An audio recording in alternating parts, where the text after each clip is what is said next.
Welcome to CPG Vibes. No script, just chat. We talk all things food and beverage and so much more. Feel our vibe and search for CPG Vibes on Apple Podcast or Spotify, and make sure to give us a 5-star review. If you'd like to sponsor our show with your product or service, or be a guest, email us at cpgvibes100@gmail.com. Now your hosts, me, Alex Baer with Genius Juice, and Wade Yenny.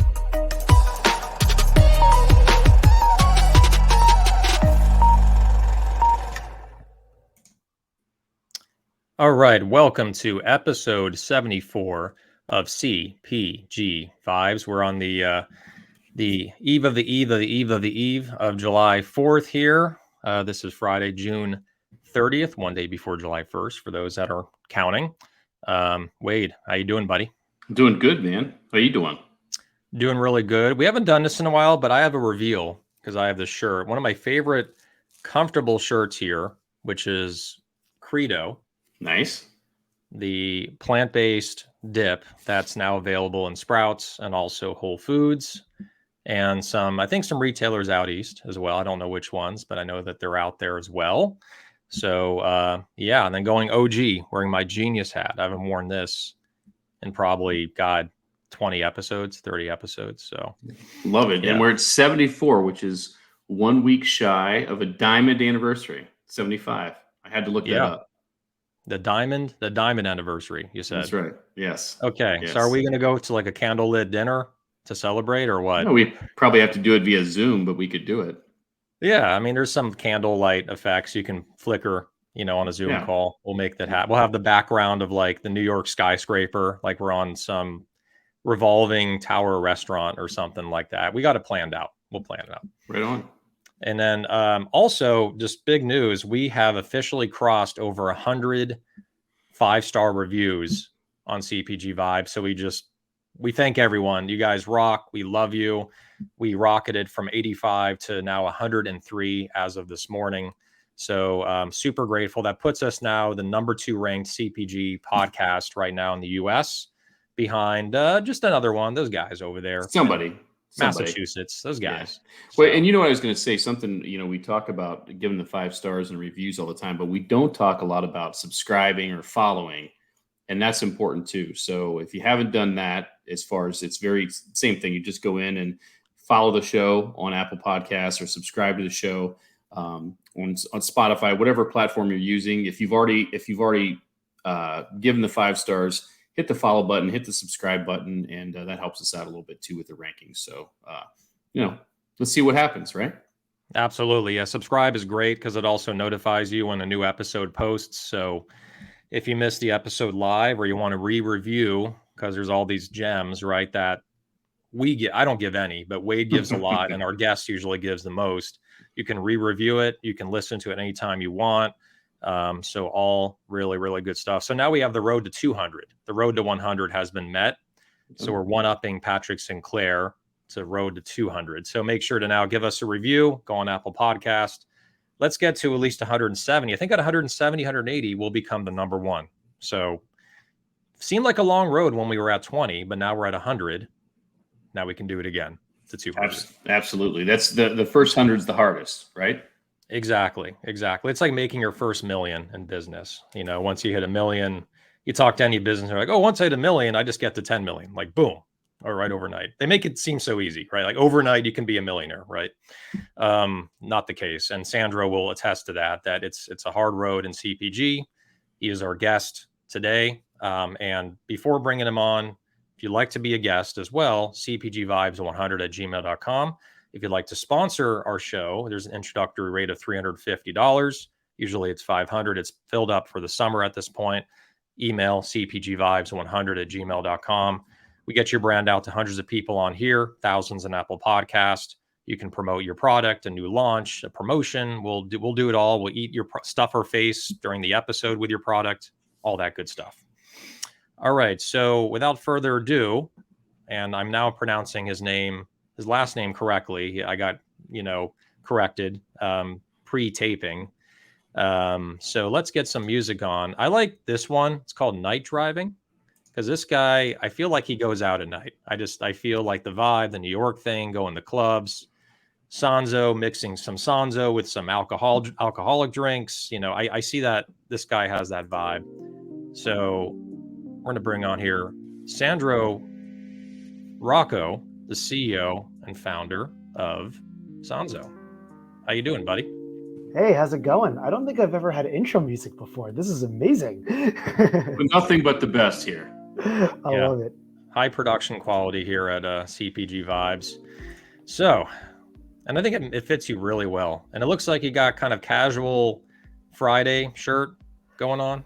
It's less the casual Friday, although it's amazing that it's Friday. It's more Friday before 4th of July.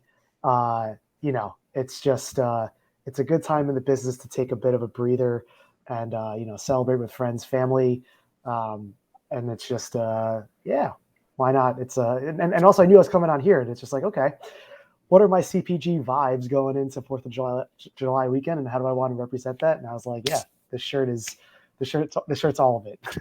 Yeah.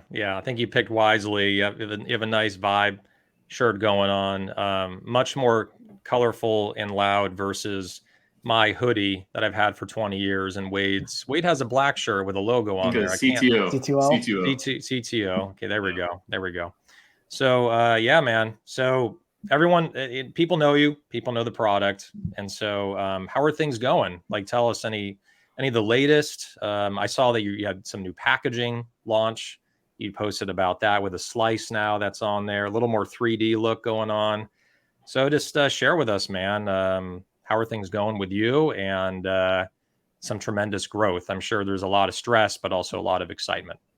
Yeah, no, I appreciate that. And you could not have said it any better. It's I guess the life of a founder that you're kind of constantly, I guess if it's going well, excited to be opening up, either new distribution or a market, but then also the immediate, the knowledge that the road has just begun, right? When you get on shelf, I'd say the biggest things that we've been working on, you mentioned it just earlier this week. We launched our cut fruit design, and a lot of that was about a year's worth of customer interviews. And then the thing that I think I've been learning is, with scale actually comes even in many ways like longer timelines to act.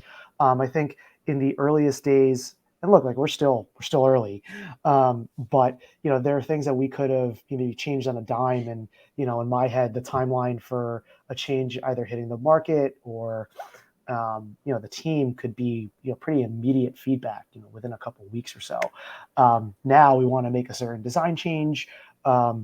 Really has to be really well thought out. We want to make sure our retail partners are behind it, our distributors. There's just a bit more that has to go into the process. And so, for me being a first timer in this business, definitely a humbling and enlightening, experience and part of the journey. But super exciting. I'm appreciative of our team. There's such a focus on continuing to get better on our core product before we innovate too heavily. This is our pomelo flavor that we just launched in March.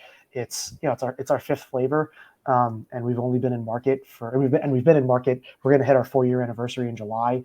I've had a kind of thesis around wanting to be very intentional about flavor releases, wanting to take the time to educate consumers, put the time into the packaging, the storytelling, and whatnot.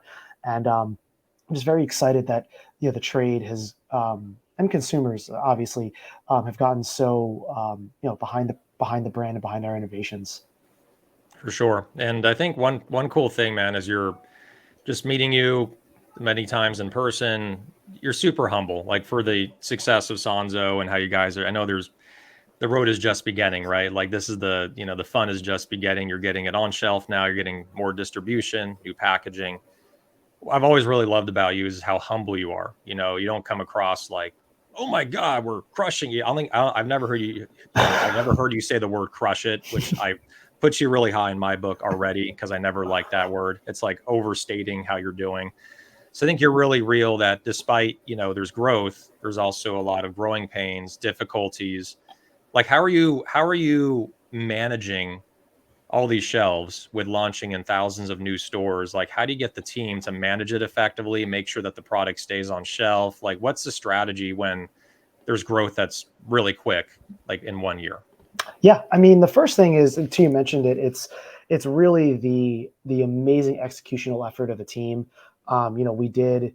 I think I posted this on LinkedIn a couple of days ago. We did just launch chain wide at Stop and Shop, and so seeing our East Coast team just the planning first and the execution on that plan to support that rollout over the last several weeks has just been unbelievable, from our director of sales to our Eastern divisional manager down to our field team. Just like it's just so gratifying to see how our team comes together, and it's one of the it's actually like become now my new best feelings as a founder. Is it's less even me, right? Even our packaging design, like this was led by our packaging design change. This was led by a director of marketing who did a lot of consumer insights, consumer interviews, and brought that to our leadership team. So between that and the rollout, like it's just been so amazing, an amazing life experience for me to see our team develop around it. And then before that, our West Coast team was really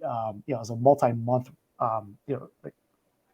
like blitzing rollout of our Safeway, Albertsons, Vaughn's Pavilions rollout in California and Hawaii. And so, like, there's for sure it starts with the team that that I'm blessed to have on a daily basis.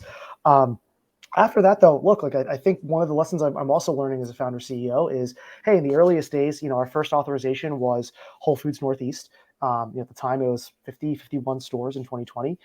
Myself, our area sales manager, and our head of operations at the time, we could literally blitz the market together, like almost every day, every week. We can really cover the entire region.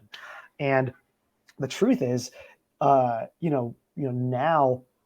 And we're still only in about 3,500 doors, as I counted. Like we have about 1,000 Panda Express locations, but as far as like scannable retail doors, our footprint is still relatively small. But even at that level, it's actually impossible, like literally impossible, to expect our team to be able to execute at every single store independently. And so, I will say, it does come down to our distributor relationships that we've been cultivating.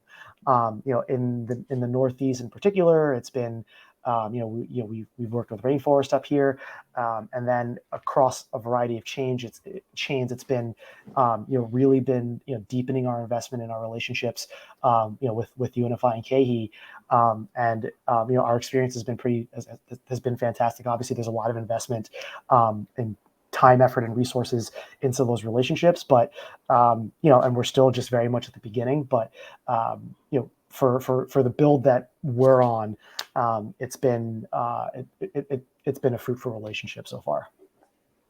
Got it. And I only have one more question until when you start talking more. I'm sure more questions will pop up because, again, no script, just chat. I don't have oh, here's a list of questions like I'm Johnny Carson interviewing someone. The biggest thing that I found is to be kind of a struggle, right, as being real, is how to keep your team motivated, because you're like, the more you grow, the more people you have. The more people you have, you're depending on them to go to a store, to bring the energy, to feel really good about the company, and have that enthusiasm transfer to that manager, right, at Whole Foods or at Stop and Shop or Target or wherever or what have you. So like I found that to be really hard back in 2020, 2021 when Genius was scaling in more stores. So being pulled in all these different directions, right, Sandro, you're being pulled in the packaging, marketing, social media, raising money. Like, how do you find time? And then what do you do to like keep your team feeling really good about the mission of Sanzo? Like, do you have monthly meetings? How do you go about doing that with your team? Sure. So, I mean, first things first for us, when talking about the team members themselves, again, feel very fortunate. Our interviewing processes, our leaders, what we've really identified in candidates, or like the biggest thing that we try to identify in candidates is really like a self-starter mentality. And so the first thing I'll say there is it's maybe the nature of the growth of the brand has been able to keep folks, motivated in and of itself. I actually find right now most of my role when it comes to people management is actually making sure people get themselves the breaks that they need, because it has been a pretty high, rapid period of growth. There is a bit of a spotlight now on the brand. I guess part of it is my own doing with how much I post on LinkedIn, or around our business. But in many ways, it's actually making sure folks don't burn out and they take the time to take care of themselves. Because I feel very fortunate that our team has a very high level of like self-starter nature to them. And so it's up to me to kind of make sure, okay, how do I balance that to make sure they're good for the they're good for the long haul. And then beyond that, look, I'll say, we do for sure quarterly all hands. We have pretty active Slacks on for across all the different departments. But I think that I have found that the best way that I can help continue pushing forth the mission is, yes, like, for sure, whenever I have the opportunity to, it's reminding folks of the broader mission that they're on. It's not, I often say that if I was just selling another widget, or if this didn't have, if this had other flavors that were not, the ones that I have very unique, personal, familial, and cultural ties to, I'm not sure that I would have the same motivation or conviction. But the flavors, the cultures that we represent much more than just the liquid and the aluminum that it's in. And so, I again, I feel fortunate that, like, yes, I have to, like, I do take the opportunity to make sure I'm reminding folks, every probably week or month of this, but for the most part, I'll give it to our team members and our leaders. They're conducting, weekly meetings with their teams, to kind of make sure we're all continuing to be mission aligned. And then after that, especially now, it's end of June, it's peak season. To kind of borrow like a basketball analogy, it's like we just roll the ball out onto the court and everyone's just ready to play. Makes sense. Yep. That's great. I wanted to touch on a couple of questions, that I had, and then I see popping up here too from Gavin and Andrew.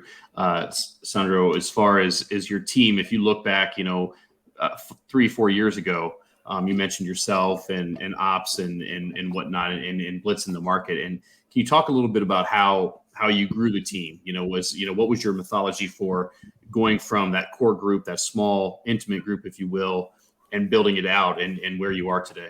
Yeah, I mean, I'll say a lot of it was informed by the experience that I had launching the brand. For folks who are maybe unaware, I launched the brand. It's actually going to be our 4-year anniversary on July 6th. So that's coming up. Early congrats on that. Thank you. Yeah. And for the first year and a half, our first team member joined the company. It was either the last day of September or the beginning of October 2020. So for about a year and a half or so, it was really just myself. And I want to make sure I'm not having a massively like revisionist history mentality to this, but the reality, just the overall reality of it was, whether it's lack of funding, lack of experience fundraising, understanding of just how much money it took to really make a mark in this business. I launched a business by myself with my own capital, and having that mentality meant that I had to learn like literally every part of the business. I mean, I was on a production line probably for the first 24 production runs. Like even when we hired a team, I would still go down for our runs. Frankly, a lot of it because I enjoyed it. My degree is in chemical engineering, so I enjoyed the process engineering side of just like learning how beverage is manufactured, but also just having called a paranoia around product quality, yield. I mean, that was another one for me too. It's like, well, it's my own money. I kind of can't afford to have a production run that has like a 50% yield. Mm-hmm. And so, and if I multiply that across sales, marketing, and the rest of operations, I for better or worse felt like I needed to develop at least a certain level of competency across all of the major, I guess, like skill sets or departments, within the company. And so, when it came to hiring, for me, it was a matter of finding folks who I felt could teach me more about what I was doing and could accelerate my own learnings and development in each of these core competencies. And then who's also welcome to hearing my learning, or my operating experience, like what I had seen about the brand. And then from there, could we be simpatico and kind of generate that flywheel in ops, in sales, and marketing. And that's kind of what we've taken, even when I'll say this too, is like when we hire an area sales manager, that's I still interview everybody who joins the team full time. And I'll also say everyone who joins our company full time does have equity in the company. And that's, and a big part for me is when I'm hopping on the phone with a candidate, it could be, a director of sales down to an area sales manager or junior marketer or junior ops person. It's how, one is, do they have that self-starter mentality and that fire that's burning under them? And also can they teach me something? And I love when people are teaching me, people at our company are teaching me things about a specific role. Obviously, there's going to be a certain learning curve that they're going to have to take on, just learning how we do things. But we found that the best candidates already come in having a certain perspective, but obviously some flexibility, a flexibility to learn, but also a perspective on the role that they're about to take on. Gotcha. So the beverage industry, especially, when you look at, the conventional mainstream players and, Coke and Pepsi, and of course you have a lot of non-alcoholic stuff coming in from some of the beer distributors and things. It's notorious for the merchandising aspect, right? As far as shelf space and cooler space and some of the games played as far as that goes. How does your team break out, or how do you handle that merchandising aspect within your team? Whether it's the Sanzo team itself or your partners that are doing those merchandising functions for you, how does that play out? Yeah, I mean, as with everything, it depends, and it depends and is evolving, right? It's the nature of growing a beverage company. I'll say the things it depends on, right? We very much want and need to learn how a retailer works before we make a decision on that, and that's why these blitzes are quite helpful. And I mean, the amount of things we could double click on there is I guess quite a bit. It's how well do they take to folks coming in and merchandising. We know some partners prefer teams to have a more passive approach. Some teams are more open to it.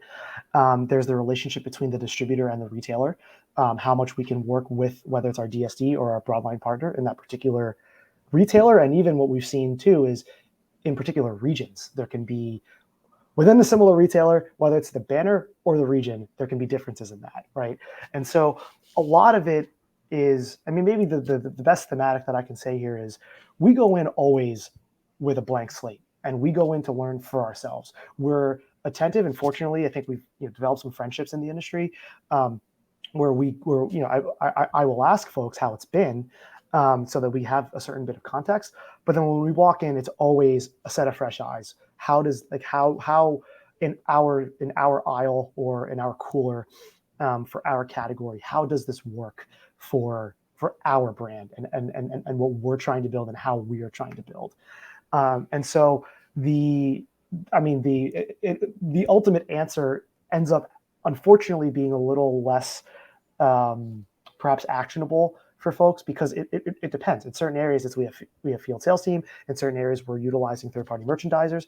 In some areas, we're utilizing, we're really investing in our distributors to take that relationship on and working one-on-one with them. Some of them where we ship direct, it's working with the HQ level. And so, unfortunately, I know it's not a very actionable answer or one size fits all. But there's so much variation. And again, this is my first time in this industry, so I'm not really certain that I can speak to what's gone on beforehand. But even from when I started to now, whether it's COVID, just general shopping trends, consolidation in the industry, what the interest rate environment has done to the M&A market within our retail partners and distributor partners, there's just a lot that we're having to react to. And so I think having an overly prescriptive take, it's just kind of hard to do that right now because there's so much flux happening in the industry.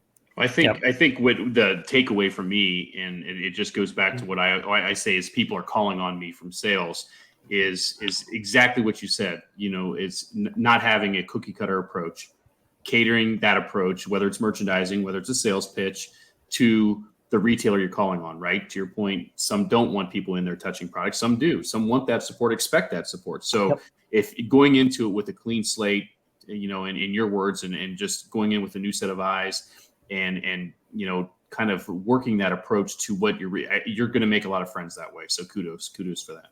Yeah. And just someone else said, I can't remember who it was, one of our guests. I think it was actually Adam Brown, right? I'm sure you guys are homies because he's in New York. You're Natural in New York. Yeah, we're in the Natural New York chapter. Yep. Yeah, there you go. I think I've seen pictures of you guys. And that the best product, or the best way to do it, is that the product is already sold before it actually hits the shelf. That's like, when he said that, just resonated, where there's a pent up demand. People go into the stores looking for it. And I think like the part that we haven't even touched on yet is the marketing side to all this. Like, not only the marketing on LinkedIn, but the marketing through your, partnering with Disney movies, right? Partnering with Linsanity, partnering with Marvel, and like showing up at the red carpet, for the movie, right? And so all these things combined, just continually pulling all the levers, Sandro, that's really the way that I look at you. Like, you're just, you're persistent and you're pulling all the levers until something works. And now with all these marketing efforts, you've been lifting it again and again and again and again. And finally it's taking off on its own, where you can kind of be like, okay, the product's selling, people are going in and wanting to buy it. It's moving off the shelf. So I think the marketing efforts are really, really key here, and what you've done to drive people to the stores. And that's an important missing element that a lot of entrepreneurs miss. You put it on the shelf and you think it's going to sell, right? Like, okay, I got the activation, I got the thumbs up from the buyer. We talked about this with Yuval last week. The product's on the shelf now. Okay, great. I'm just going to sit back. It's on the shelf. It's shining, and people are going to understand what it is right away, and they're going to buy it. Like, that's couldn't be further from the truth. So strengthening your relationships with the distributor, because they're going in the stores, and the merchandisers, placement, more facings. It's a grind, store by store by store, to lift that. Plus, what's really helping is you're pushing all the social media and all the other media that you're doing with Marvel and these other partnerships. So I think that combination of grinding at store level, plus your third-party partnerships. And then one thing I'll mention, I'm rambling, every brand should have a partner like Panda Express, in my opinion, because aligned. Like, it's not only the number of stores, right? Sure. And like all that, like, oh yeah, I got a bigger PO, but it's about the alignment of being obviously an Asian-owned market or store chain, and then you being an Asian-owned company. That alignment with the flavors and the customers there wanting those flavors to match with the vibe of Panda Express. But it also is an influencer account, right? Yep. You get so many more people that have eyes on Sanzo because you're not next to LaCroix, you're not next to Olipop, you're not next to Poppy. It's just you in there as probably the only sparkling beverage in the can in those stores. And so it gets a lot of awareness where people see it at Panda, and then they go to Whole Foods and, oh, I saw that at Panda when I was getting my orange chicken. I'm going to go buy that. So I just wanted to say, long story short, the marketing side, you're a brilliant marketer, which is really what is making this brand go. Oh, I appreciate that. I don't know if I can take all that credit. I think the biggest thing I'd say is, like, we did build with a community first mentality. That's why, we can get, I don't know if we have time to get into all of it, but I'll just say, to sum up, like, my own journey into starting Sanzo was because I saw a desire or a need, or I felt, for a brand to adequately celebrate and represent the cultural exploration that was happening in this country over the last several years.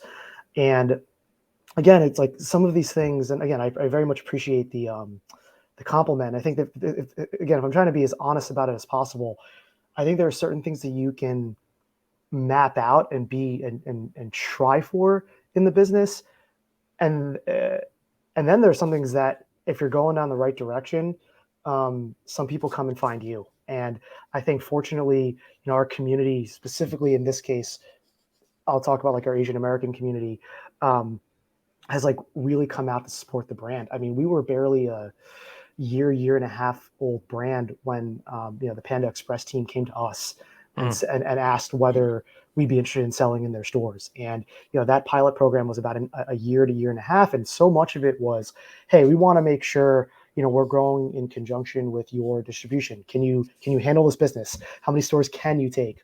And to be completely honest with you, when I struck that partner, when we had the first partnership, it was 15 stores because I was literally the only employee at the company, and had to open up. They worked with Cisco and Sigma, quite large, food service, distributors. So there's decent lead time in the paperwork. We wanted to make sure the brand wasn't going to get just completely swallowed up in a cold case where 6 of the slots were owned by Coca-Cola, 1 was given to a certain KDP company, and then the other one was a flex spot. And so and even Marvel, same thing. Like Disney came to us, and through a partnership through a collective that I'm in of other Asian American founders and creatives in the entertainment system, in the entertainment ecosystem. And so, I think if anything, maybe it's for founders, if you know when you have an interesting opportunity and know when to strike, and sometimes it's not going to be purely ROI positive, but if you have, I think for us, it was I did feel like I had a perspective on the brand values and the mission and white space that I wanted Sanzo to occupy in America. Just kind of, I'll say I had to kind of, I don't know, I had an idea or had a take, and no, when these came in, yes, there's going to be a certain burden and thing that we'd never done this before, but it was just this just feels right for the brand. And sometimes for certain entrepreneurs, if it's a little too ROI and P&L focused, you might say no to those opportunities when you maybe should have said yes. There's obviously a whole bunch of founders for whom maybe they're a little, they maybe should be a little bit more attentive to the P&L, maybe say yes to more of these opportunities than they should have. But yeah, I do kind of want to say that my honest assessment of this is I think we maybe had somewhat of a take. We were vaguely right.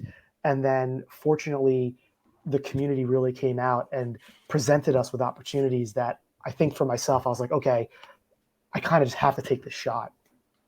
Yeah. That's amazing. That's amazing. Yeah. And I was going to say, I had 2 questions real quick. They're quick ones. Yeah. And then we'll go to the comments. Yep. Yeah. And one of them is from the comments, but I'm going to piggyback off of it. So Hank Watt asked if the relationship with Panda is exclusive or for QSR. Is there exclusivity there? I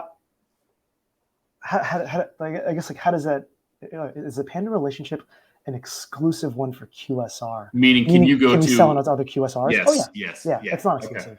Okay. And then what the other follow-up that I had is just that relationship with regards to the biggest difference. And I know it's an open book. The biggest difference between that channel, the QSR restaurant channel, or food service channel versus retail, traditional retail, grocery stores, convention, convenience. What would you say the biggest difference is? Gosh, I mean, it's almost literally a different business. I don't know how else to say that. It's yes, you're selling the product, but it's just there's no TPR promotional strategy. There's no demos. Even when you're thinking about how to properly service DCs, it's not like a particular UNFI region services all of a Whole Foods region. There can be some interesting overlap there. Even the relationship between the retailer and the distributor, we've seen is a bit of a different dynamic and between us and the distributor. There's really not, admittedly, at least not right now, a super active conversation between us and Cisco and Sigma. It's not as two-way as we firing off an email to our SRM at UNFI or KE, and there's a dynamic there. Yep. And then even activating inside the store, There's for better or worse, there's less there. There's fewer beverages, but there's also, when you think about the menu boards, the signage that's in the store, that kind of stuff, Coca-Cola may have a bit of an advantage over us. Right now they do. Right now. Right. Yeah. So there's I want to get to the comments here, and then the new packaging, has that actually hit the shelf yet? Like here in Southern California? That has. Yep. Okay, I'll check it out. I'm going to go to Mother's Market after this in Manhattan Beach, so I'll be buying it there, and I'll shoot you over some pictures to make sure it's merchandised correctly. If it's not, you can text someone to get it done. Yep. I'm sure that within hours it will be done with your team and how great they are and never giving up, right? Just like their founder. So I just want to go through some of the comments here. I think we've hit the record for the most number of comments in any show. Oh, wow. We've had. I think there's at least over 100, and we're just a little more than halfway through the show. So it's pretty impressive. I must have overshared.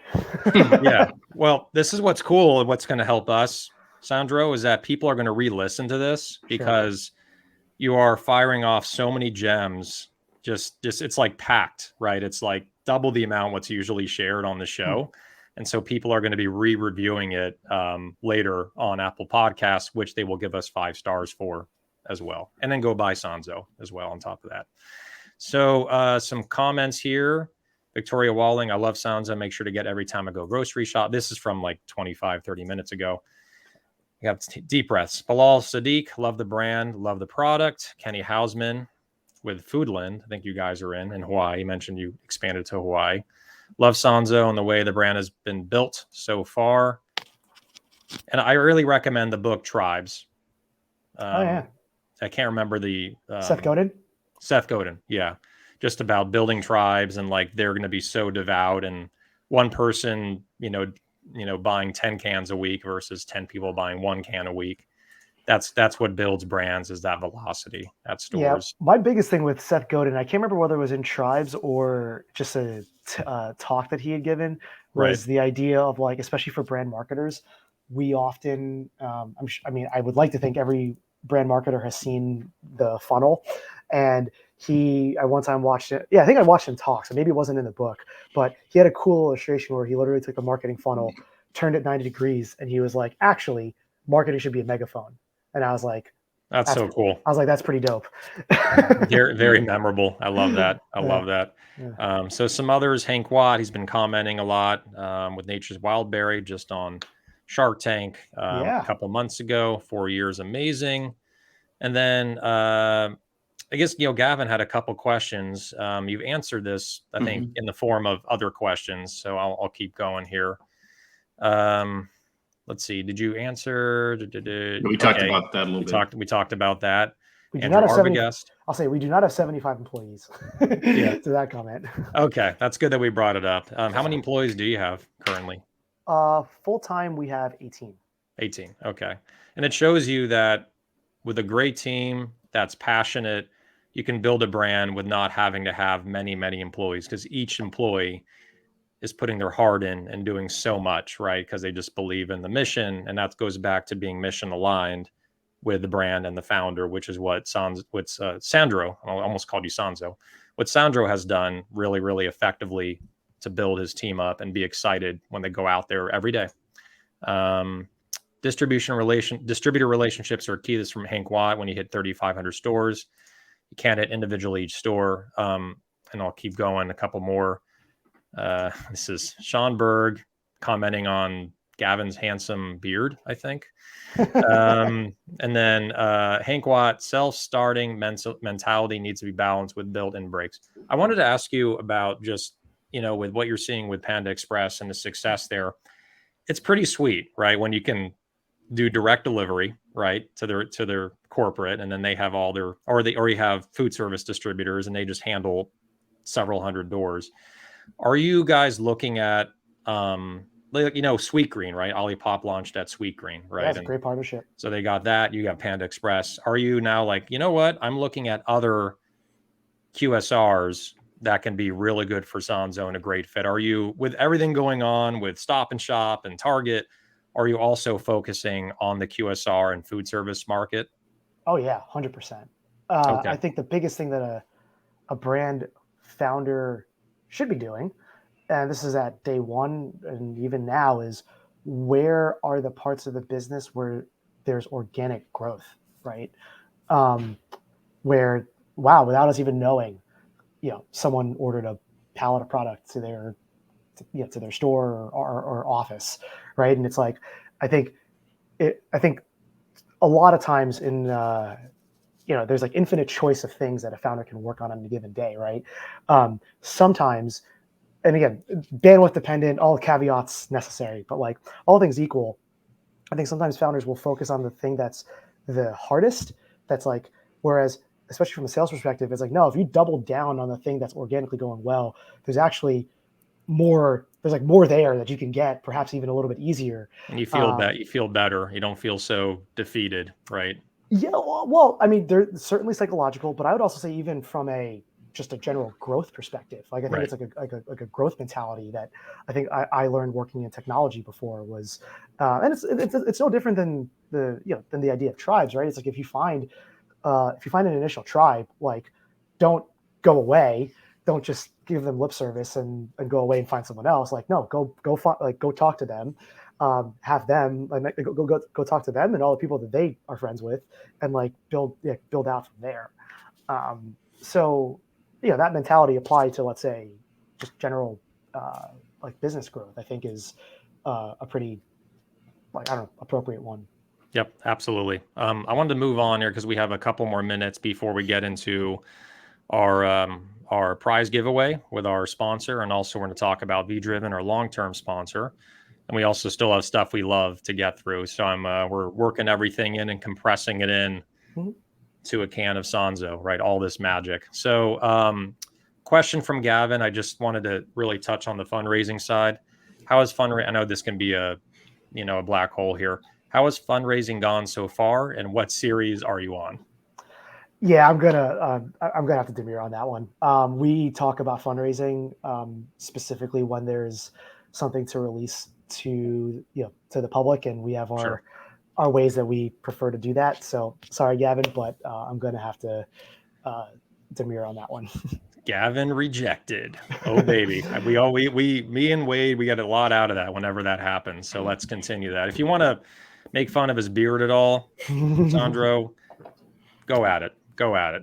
Well, All I'll right. tell Gavin what I would tell Gavin is what we have publicly released, and it's on all the major publications. We did officially, announce a Series A that closed in early 2022, Yep. and you can read that for more details about our investors and whatnot. Exactly. Great. Crunchbase, Great. baby. Crunchbase. So I wanted to ask a little bit too about the differences. I talked about the QSR versus retail. Is it the same sales team handling both? Right now, yes. Okay, but And it sounds like maybe there's some plans in the future to separate those two.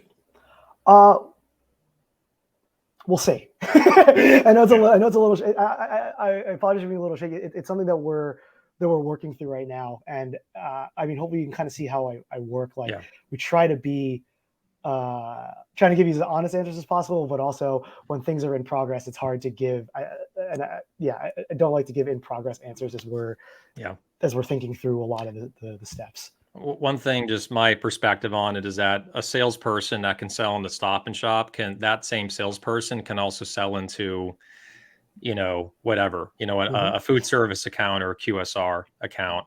So why there's more people on the wholesale side is because there's more nightmares in management there. There's out of stocks. You're relying on people at store level, which is, great, but that doesn't always work out, where you need to have someone go in there.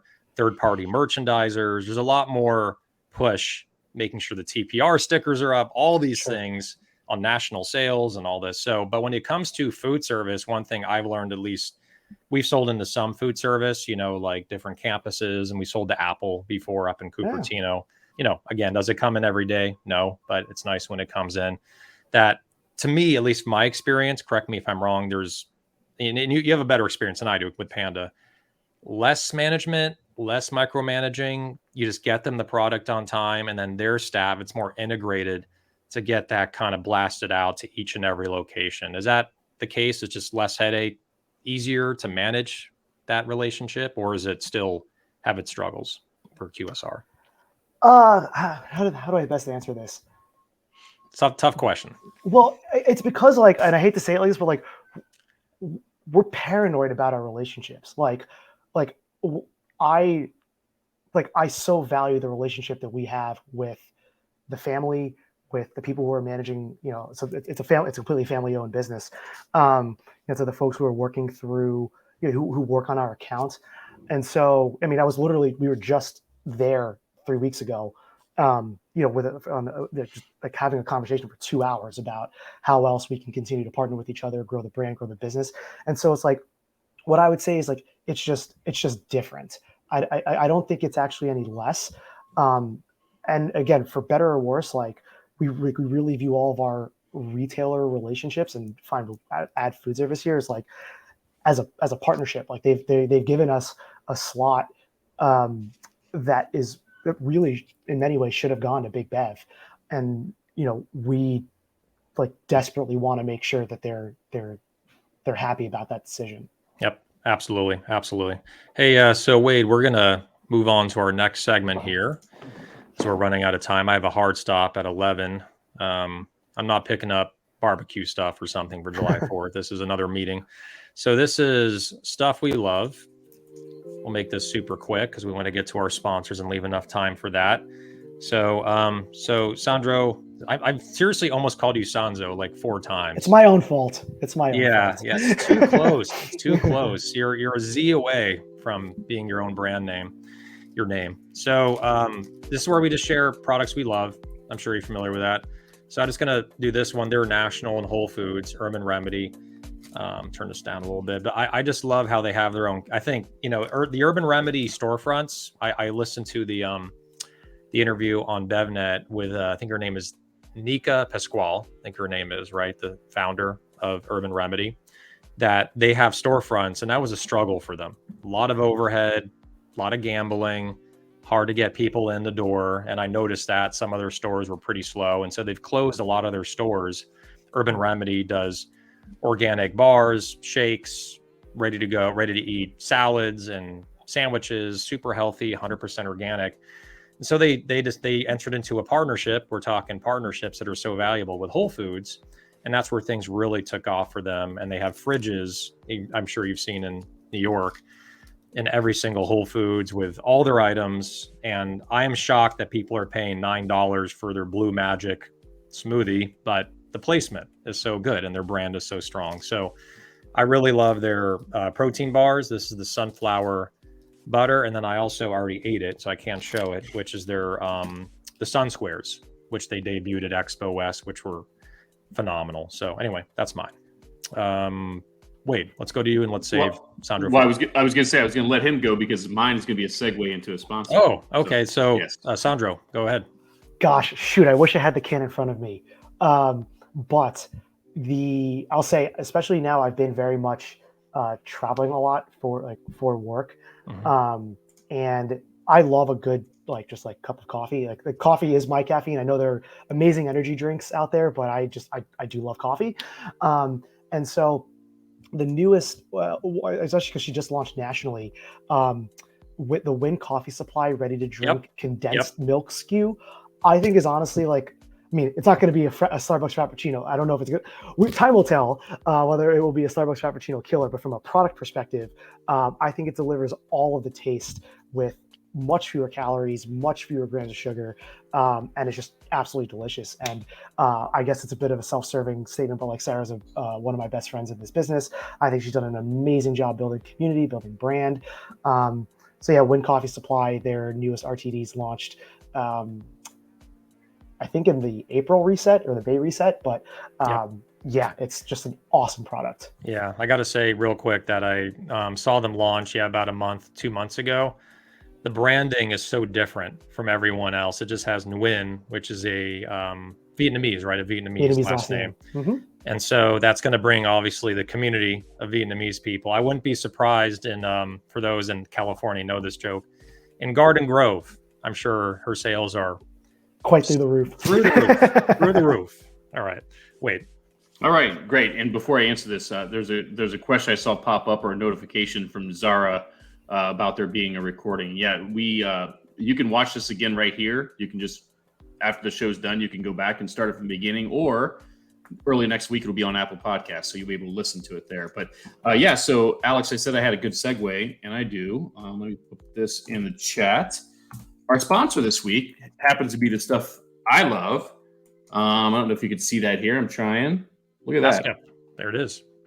This is Sweet Prairie Haskell, courtesy of our friend Courtney Kramer, and it's a superfruit. And I'm going to tell you a little bit about it. But this was my selection, regardless if she was a sponsor or not. But and I think this might be a first, maybe not, that we actually aren't giving something away, Alex. We are. Courtney wants you to go to the website and check it out, and this stuff is quite expensive. So we're just gonna talk about the product and let you check it out for yourself. So it's Sweet Prairie Haskell is berry extract. It's a first to market, high potency, nutrient dense, concentrated juice extract made from nothing but 2 pounds of crushed Haskell berries. There's no added water or sugar. Their superfood smoothie powder, I showed you the actual liquid, but their powder is made from polyphenol-rich skins of the crushed berries that you can mix into other beverages, shakes, yogurt, or oatmeal.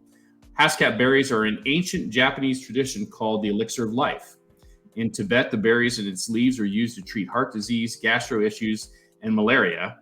The Haskell berry has 3 times more the antioxidants than a wild blueberry and 6 times the number of anthocyanins, the most efficient berry at reducing inflammation in the body. So it's good for a pre-workout boost, and that's been confirmed by Runner's World, and offering longer endurance and performance through its natural energy boost. So I put the link in the chat. I would suggest you check it out. It's great stuff. Cool. Have you tried it, Alex? Have you had a chance to try it? Yeah. So I use the powder in smoothies because it's pretty dark and like intense on its own. So put it in a smoothie. Really good, high antioxidant, got the energy from it, but I had like 7 different things in the smoothie, but I'm sure that added to that effect. It's very tasty, very tasty. For sure. So thank you for sponsoring us. And then just really quick, and then Sandro, putting you completely on the spot here, since our sponsor is not able to give something away, could you put a case or something from Sanzo on the line as a sponsorship item? Absolutely. Let's do it. So we'll do that. I figured you say yes because you're a cool guy and we love you. So what would you like to give away? What flavors? What combination? Well, actually, we literally just launched this past week our new sampler variety pack that includes our new pomelo grapefruit flavor. Oh, nice. That's already been internally rising up the ranks like quite rapidly. It had been in a Whole Foods flavor for the exclusive for the first 90 days that it was in the market. Mm-hmm. And now it's officially off, and now we have a sample, a new variety pack that's launched on drinksanzo.com and on Amazon. And my gosh, like would love, especially if someone's new to the brand, hopefully you love all 5 flavors, but also we also see in our category, folks tend to like at least a couple, and then they go from there. So if for anyone who is completely new to us, wants to give us a shot, or if you've had 1 or 2 but want to try the other flavors, I think the variety pack is a great thing we'd love to give away. Okay, awesome. So I do have a hard stop in 2 minutes. We're going to make this very, very quick. First, V-Driven, just want to talk about our long-term sponsor. Then we're going to go into the question, which to save time, I have one that's a really good one, a very good trivia question that will be hard for people to answer, to win, but not too hard, to win. Sanzo graciously donated by our guest, Sandro Roco. So V-Driven is a CPG partner for emerging purpose-driven brands. They fuel growth and innovation, and they support in every phase of the retail journey, from getting to the buyers, from fighting trade deductions, from doing your accounting and your trade spend management, your books. They do it all. They're like A to Z, soup to nuts solution for CPG brands. They're super affordable. I mean, some plans start at $800 a month.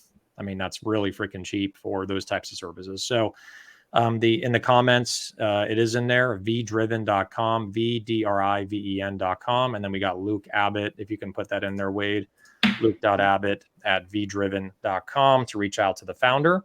All right. So the question, right, to win a case of Sanzo, including the new flavor that just got released, pomelo. The question is, how many? I'm gonna say the name. How many Panda Expresses did Sanzo start in?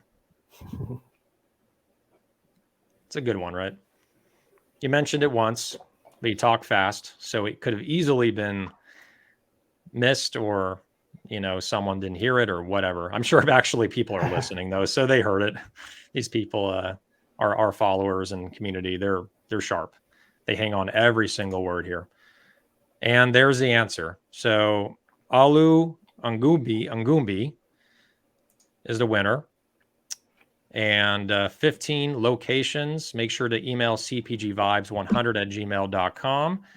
And Sandro will take care of you, or someone on his team will, I'm sure, and get that out to you. So, all right, that's it. This has been episode 74. We'll be back next Friday for episode normal time, back to the normal time. And we're going to have, looks like, I'm just looking this up. That's going to be, we're going to have, this is a big one. We're going to have tentatively, I mean, they scheduled it, Meta World Peace is going to be on the next episode. Friday, 2:30 p.m. Awesome. Pacific, 5:30 Eastern. This is Meta World Peace, NBA champion, played Go for Lakers. Yep.